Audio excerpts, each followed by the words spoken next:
Hi there, everyone. I just need to clear up a couple of things before I begin. First of all, I am not any kind of actual scientist. I have been a performer, a writer, a game designer, many things. I have done a lot of science communication in terms of comedy about science, and for the purposes of that, I used to call myself a scientician, which is a word I made up so I wouldn't get sued under the Trade Descriptions Act. So that's one thing I need to clear up. I'm not a scientist. I'm not going to be talking about science tonight. I also just want to clear up, in case there's any confusion, I'm not that Ben McKenzie. And the other one, I do get fan mail for the more famous Ben McKenzie because he doesn't have his own website. And it's mostly young boys saying, hey, I want to be Robin on Gotham. Can you get me on there? I'm like, no, I can't do that. So that's me. Now, I said I've been a lot of different things. One of the things I've been is a game designer, and I really started out doing game design with a company that I helped to create called Pop-Up Playground. I created with mostly two other people. There are a lot of other people involved. Robert Reed, who's a theatre maker, mostly a director and a playwright. He's now a critic as well. And Sarah from Lothian, who's a fantastic craft artist. She makes a lot of sets, she's done puppetry, she does a lot of guerrilla and public art. And together we decided we would make games because we all loved games. And the things that I brought to the table were kind of really nerdy knowledge about how games work. We're all role players, we all love role-playing games, Dungeons and Dragons, that kind of thing. And we had a real passion for wanting to bring that kind of thing into the real world. And a key part of our practice is we felt that play is a thing that adults should be doing, and that we are all taught as we grow up that that's something for kids, so we leave play behind. So we wanted to make games that adults would play, and mostly they were live games, which means, and one of the problems about working in this field is there are no good words for what we did. I would say I was a game designer, and people would go, you mean video games, right? And I'm like, no. In fact, I recently had my first video game that I worked on published in April, and I was very excited because now when people say, oh, you mean video games? I can say, yes, and some other things. And then they'll go, oh, like board games? Like, no, games that you play in person. So it's really easy. It's much better if I just explain by showing you some pictures.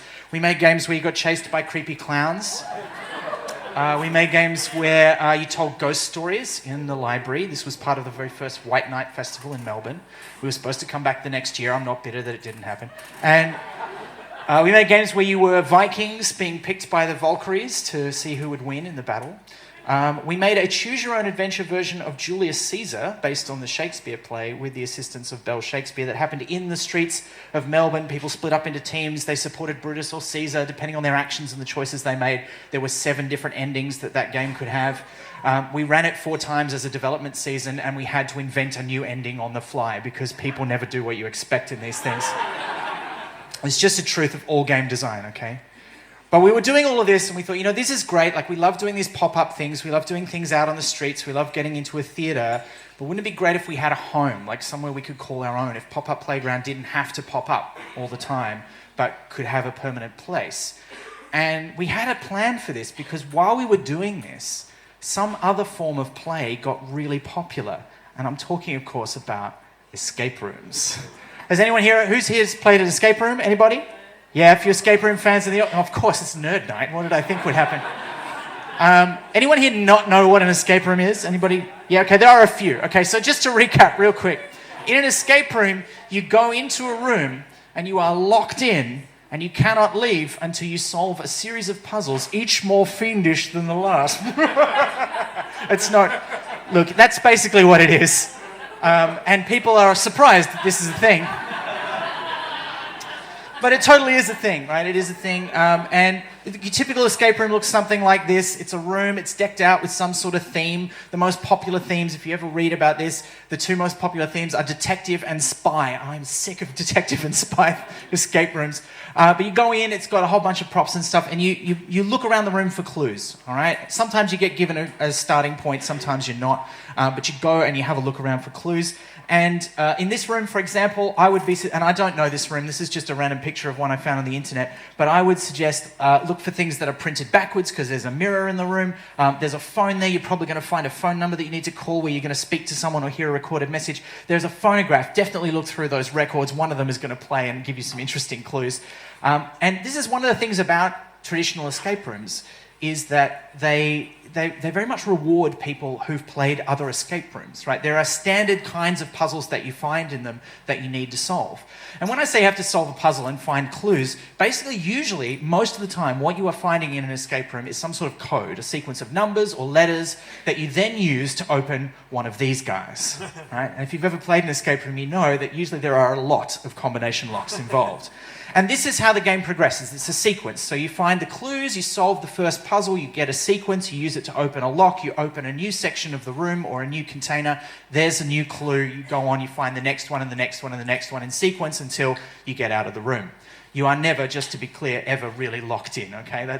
I'm sorry to burst your bubble there, but it's true. OH&S doesn't allow it. Now, they're not always actual padlocks like this. Sometimes there are very elaborate bits in escape rooms. I found this is one of my favorite examples, a weird collection of colored light globes that you have to get to light up in the right sequence. Or this might actually also be a clue. You could have something like this where you have to watch them for the sequence. So sometimes they're quite elaborate. But oftentimes, the theme of the room, where you have, your kind of lovely Victoriana, and the actual things that happen in the room, don't really go together. Like, why does Sherlock Holmes have a series of Scrabble tiles hidden around his room that you then have to form into a word and use the numbers on them as a code to open a padlock? It doesn't make any sense, right? And most escape rooms are like that. Now, that doesn't mean they're not good, right? They're a lot of fun. I love them. Right? And in fact, in Melbourne, we have some of the best in the world. Melbourne has, and in fact, Australia, Sydney also is a great hub for this, has a great thriving industry of independent escape rooms, by which I mean a lot of the big names, a lot of the big chain ones, you actually buy an escape room, essentially kit, and then put it together. And you can personalize it a bit and customize it a bit, but the puzzles are all pre-made for you. But in Australia, we have a lot of people who are making their own out of love. They really love it. They still run it as a business, but they design their own. And look, sometimes, though, they can be quite stressful, right? But they are fun. They are fun. And we at Pop Playground, we want to make something like that, but we don't want to just do that, because we had this obsession. We wanted to take the experience of a role-playing game where you get to pretend you're someone else, be somebody else, and this escape room idea where you went into a room where you were completely immersed in the game. Because this is like a buzzword in game design, right? Immersion. People are always talking about, oh yeah, it's an immersive game. And when they're talking about a video game, generally that's just not true. Like, you're still sitting in your lounge room and the TV is over there. We wanted to make a game that was truly immersive in the sense that you were in the game. It was all around you. You could easily lose yourself in it and believe that it was real, but in a safe way. And we got an opportunity to do that. We got a building in Preston. The council up there in Preston wanted to revitalise the area, so they were giving arts grants and trying to get artists into empty buildings to do interesting stuff. And the building that we got the option to get into just happened to have been once a bank. Now, it hadn't been a bank for ages. In fact, it had been empty for about 2 years, and even before that, it had actually been, after it was a bank, a private investigation and private security firm. But that gave us the idea to make a game about robbing a bank called Small Time Criminals. Now, we use the phrase constantly, do you want to rob a bank? I even use it as the title for this talk, but in fact, it was not a robbery, it was a burglary, and this is an important distinction, especially when talking to journalists, as I discovered. I did an interview with an age journalist who I won't name because, frankly, I've decided to forget her name on purpose. She was very mean because she interviewed us and then went and found someone who thought it was a terrible idea on purpose and did a real hatchet job on us, if I'm honest, because they were like, you're glorifying violent crime. And so we had to be very clear, no. This is about a burglary, right? We're going to be sneaking into a bank in the middle of the night, and it's like Ocean's 11, right? It's a fantasy bank robbery where nobody gets hurt and only bad people lose their money, right? So we took the bank and we designed it to look like a sort of slightly old, like 80s kind of establishment that hadn't changed for a long time. We set up all these desks inside the bank. Every desk had a character who worked at the bank. We had actors who played those characters. We have photos of them. We did little videos. And every character had a story. And so we decked out the whole place. We had set designers. We did props. We did everything. And then when you arrived at the bank, we're like, okay, well, you have to arrive and you have to get put into character straight away. So when you arrived, you had an experience like this. You here for a bank job? Come in. Right, so from the get-go, I mean, who is that devilishly handsome man? But from the get-go, I or some of the other guys, Kevin Turner, who was my co-game designer, we did the game design on the game. Other people did the set design and the narrative, but we did the game design. We decided that from the moment people arrived, we would be in character. And the plot of the game basically was that, okay, these guys are a corrupt, awful investment bank. We're going to steal money from them, but actually we're really here to steal one item in particular. That's the reason we've been hired, but we don't want to get caught. So I'm organising the job, and I found you. Just a regular bunch of people who have all the skills necessary to pull off a burglary, but you've never done this before, so no one will ever suspect you, particularly if you make it look professional, right? So we would brief you in the corridor. That's one of the existing security cameras. I'll come back to those in a minute. And then you would go inside the bank where it was decked out to look like it was nighttime, all right? So we lit it. It was very dark, but we lit it with blue lights so it looked like cinema nighttime, Hollywood night. Which is to do with the rods and cones in your eyes, but I'm not a scientist, so I'm not allowed to talk about that. Okay, so it's true, look it up. Okay, anyway, so you had torches, you went in with torches, it was very dark, and the whole place made sense, right? You never had to find Scrabble tiles and put them together. You didn't have to listen to weird, no, I can't say that's a spoiler, but you didn't have to listen to weird noises in the bank in order to decipher a code that let you open a padlock, because that wouldn't make sense. No real person would ever do that. And this was not meant to be that abstract a game. This was meant to feel real. So instead, you'd look around people's desks, you'd find weird keys, not be sure what they were for. And the whole time you were doing that, I, or whoever was playing your contact for the job, was talking to you over the walkie-talkies, giving you advice and answering questions. And this was something else that we wanted to do to make it feel different from a standard escape room. Now, in every escape room, somebody's watching you over the cameras to make sure that you're safe and you're not injuring yourself or breaking any of the stuff that cost them a lot of money and time to put together to make the escape room. Because even then you put signs up that says, this is not part of the game, people will pull it off the wall looking for clues. We had a disclaimer recording that played beforehand, and it specifically said things like, don't play with any safety equipment, don't climb on any furniture. And the number of people who were like, oh, so people must have done all that stuff. And we're like, yeah. Anyway, so it happens. Anyway, so we did that, and we're watching you for safety. But in a standard escape room, if you're asking for help, it's seen as a failure for you to solve the clues. And in some escape rooms, ones that, I'll be honest with you, I don't like this about some escape rooms, they're quite harsh on you for for needing help, right? They're not very friendly. They're like, we're going to dock you 5 minutes because you needed 3 hints. And you're like, well, but, I'm trying to have a fun game here.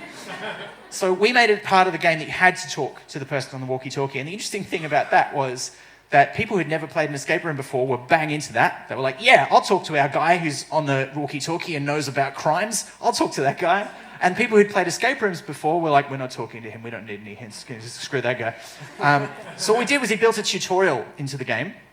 This was the object that you had to retrieve, a battered old box that was locked with a padlock. This was the object that we actually wanted to steal for the purposes of our job. And then you had to steal as much valuable stuff as possible, which was how you were going to get paid for the job and how to make it look professional. So you had to get this first, and that meant that you had to follow my instructions, or whoever the other agent was, to get in there, and that sort of helped you learn the way the game worked. You'd look through the window of the manager's office and see weird things. We put a lot of weird stuff in there because they weren't just corrupt, they were frankly supernaturally evil.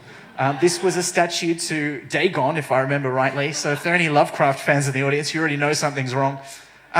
Now, as well as going into the bank and having to find keys and find clues and figure out how to find all the valuable objects, we also wanted to make sure it was super interactive.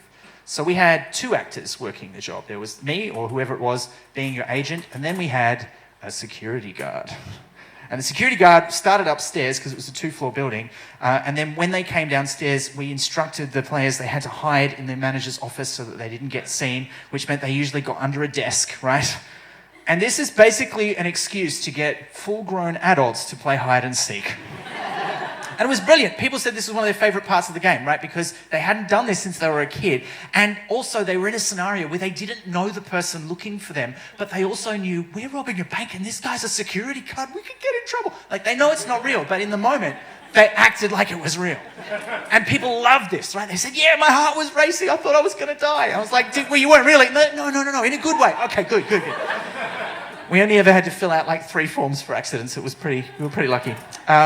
So that happened. And then you look around for clues. There were documents. This one was on one of the characters' desks. Sally had a few problems. One of them was that her co-workers were bullying her. They had locked her in the vault, because the bank had a real bank vault. In fact, it had 2 of them. And so she had sent around these instructions about how to open the vaults because, everyone forgot how to open the vault. She didn't get that they locked her in on purpose. And then she got in trouble because it's like, you can't send this around, you've got to delete the original, which was a big clue that, okay, we've got to get into her computer. So we had computers set up on all the desks. They were running Linux. We did that on purpose so that we had a great friend of ours, Matt, who put that all together for us. We did that so that it was familiar, but not the same as what people would know. So it wasn't Windows or a Mac, but it was similar enough that they could figure it out. Sally also had a bit of a drug problem. If you got into a locked drawer, you could find a Bible that was hollowed out and had cocaine in it. This was the vault door upstairs. It's a real bank vault door. The room itself is like steel enclosed. It's got a little shutter at the side there for letting oxygen in and out. It was one of the only places that the actual built-in security cameras didn't reach, so we had to put in a webcam in there. And there were also no power points in there, so we had to put a generator in the corner of the room. And at least 3 or 4 teams did try and steal the generator, which caused us no end of trouble. But this gives you an idea of what the lighting was like. So that's lighting on the left, that's like with normal kind of lights on. This on the right is what it looks like at night time. We made up all these fake signs. The name of the bank was Eureka Futures, because they were an investment bank, and super evil. One of people's favourite parts of the game was opening the vaults, because that's where most of the valuable stuff was. And that, you know, as the contact, I was always urging them, look, you've got to get in the vault, that's where all the expensive stuff is. And once they figured out the code and they opened it up, it was great. We found some people found it a lot easier to open a bank vault than others. For example, bank staff. We actually had a few groups of bank staff come along. And anyone who went to a high school that had lockers, surprisingly enough, were really good at it. Some people were not good.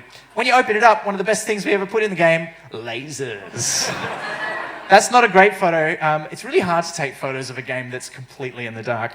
This is a much better photo. You can't get... Now, if you know anything about lasers, you know that they don't look like that unless there's something for them to light up. So every day when we were setting up the game, in fact, usually 4 or 5 times a day, because you have to reset the game in between people playing it, which means you have to go put all the bits of paper back on the tables, you've got to put all of the stuff that they stole. Like, we were idiots. We made an escape room where you were supposed to collect things and take them out of the room. So we had to have like 15 minutes reset time for 2 of us to run around and put everything back in. But we filled the vault with smoke, with a smoke machine before each game so that you could see the lasers. It was much more fun that way. Occasionally we'd have teams who, you know, had annoyed us or had played before, so we put them on hard mode and we did not fill it with smoke. They could not see the lasers. They had to find something to mist the lasers with themselves, which we did also leave in the bank as a backup plan. We had lots of fake treasure, so there was fake diamonds that looked really good even though they're made of plastic. We had fake money. This is the actual design for the fake money in the bank. It had an emu on it because the bank manager character was obsessed with the emu wars, and if you don't know what they are, they're real. Google them. You're going to love it. She was obsessed with them and thought the emus were coming back to kill us all, so that was a theme in the game. We had lots of other treasures. What happened when you got to the end of the game, you'd come out with all the treasures you collected in a bag that we gave you at the start. We'd tally them up and tell you how much money you'd made. Now, you could get caught by the security guard. People often said, you can't get caught, can you? And we're like, yeah, absolutely you can. Lots of teams got caught. And what would usually happen is I would intervene and say, okay, I'm going to bribe the guard. And depending on how annoying they'd been to the guard, I would bribe the guard $500,000 or $1 million, and that would come out of their cut. So they basically still could complete the game, but they would get a score penalty. So this was another game design decision we made. It wasn't about how fast are you going to get out of the room. It wasn't about could you solve the puzzles. It was about what are you deciding to do? Because we put more stuff in the bank than you could possibly steal in the hour of time that you had. And you could play with up to 6 players. It was usually best with 3 or 4, but some teams of 6 did really well. Actually, we found usually teams of 5 or 6 did much worse than 3 or 4 player teams. And you had to decide what you were going to concentrate on. Where do we think the valuables are? What do we think is valuable? We can't take everything. What are we going to take? And so you were trying to get the best score. And we did get some people come back and play again. And that was good because we were not a standard escape room. And being the non-standard escape room style thing, because we weren't really an escape room, was good. Because a lot of people liked it, they really loved it, they gave us great reviews and they wanted to come. But unfortunately, it also had its downsides because we found it very hard to maintain being profitable and actually making enough money to stay open. Partly that was because the standard escape room plan is to have 3 or 4 rooms in one building with a bar. So people come, they hang out, they play a game, and then they come back another time, they play another one. And also you can have 3 or 4 teams going at once and only need 1 or 2 people to oversee them. We had 1 game, so we'd only have 1 team at a time. and we needed 2 actors. So we had more rent and we had more people that we had to pay for. So it was quite an expensive escape room style thing to run. And we found that we just weren't getting enough people. So we decided we had to close it after a year, and we did. But I will say that it's one of the best things I've ever been involved in, and I sincerely hope that even though we've closed Pop-Up Playground now, we're not still a going concern, I certainly do hope to make another one sometime in the future. And this is what it looked like when we closed up.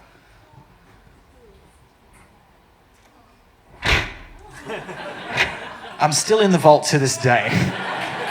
Thank you very much.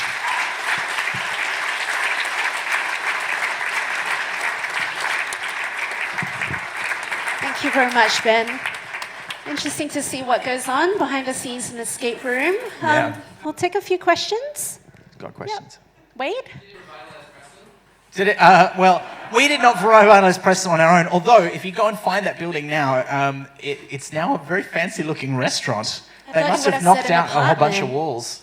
I thought you would have said it's now an apartment. No, nobody wants to live there. Yeah. Well, I think we put ghosts in there. I think that's what happened. But no, there's a really nice restaurant there now, and that area is being revitalized. Yeah.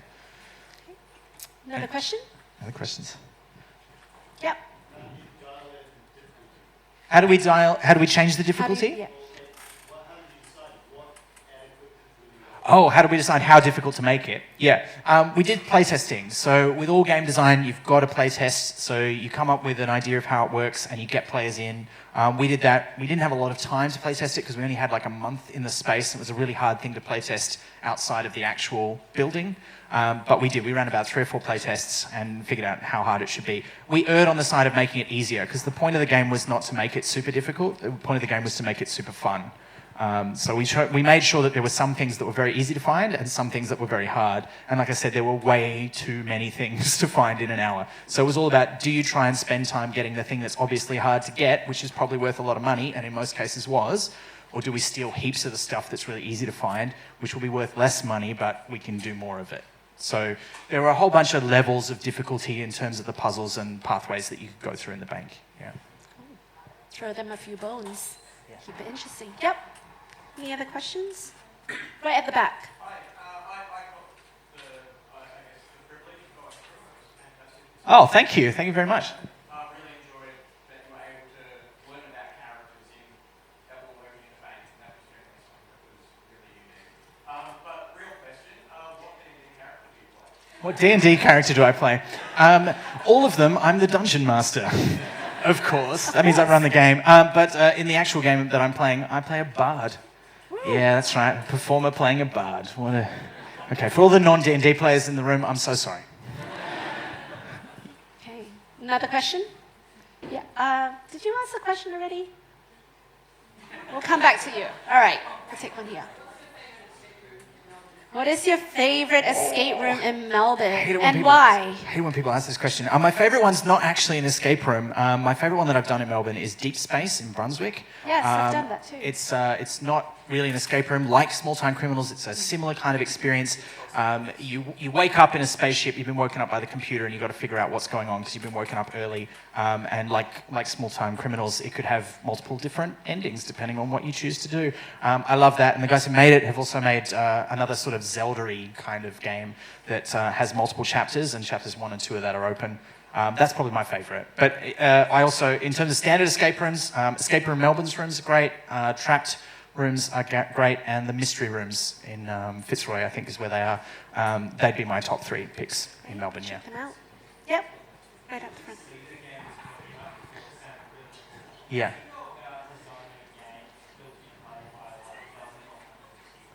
Oh, that's a good question. How do you design a game designed to be played by hundreds and thousands of people? Yeah, so we put a lot of thought into that because, like, a choose your own adventure usually only has one player, and they just make a choice and they go down a particular path, and that's how most video games work as well, right?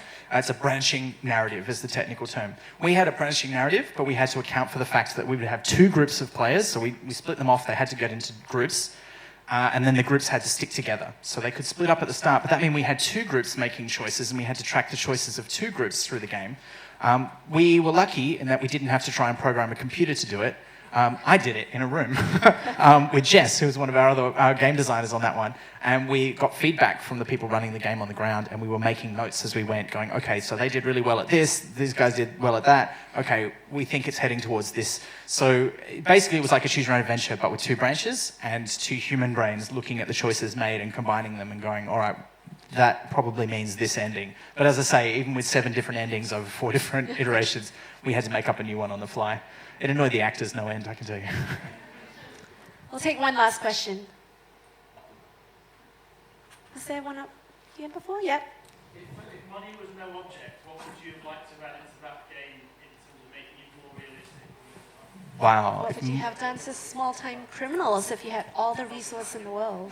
I think, I would have had much more realistic lasers. No, I think... Real banknotes? Look, I actually don't think you need... Money was not the problem. I think if we had all the money in the world, the thing that I would have done would have been to buy the building next door and build a bar there so that people had somewhere to stick around, and then open 3 more down the road, right? So that it was financially viable. I think actually we spent a lot of time and money making it look amazing, and then we turned all the lights off. We could have really done 10% of the job that we did. Our set designer was a recent graduate from the VCA doing set design, and she was amazing, and you couldn't see. You didn't need 90% of her work. It was incredible. So we could have actually spent a lot less money on it, I think. Maybe spent that money on marketing. That would have been a good idea. No, we did spend some money on marketing. There's one bit of applause from a PR person down there. That's very good. I know that's different from marketing. I'm being provocative. So the game was awesome. You just needed a bar. Yes. That would have made it better. So it's a good thing we have a bar at midnight. Yeah, you do, yeah. Yes, yes. All right, well, thank you so much for that amazing tour. Let's put our hands together. Thank Thanks, you so everyone. much, Ben.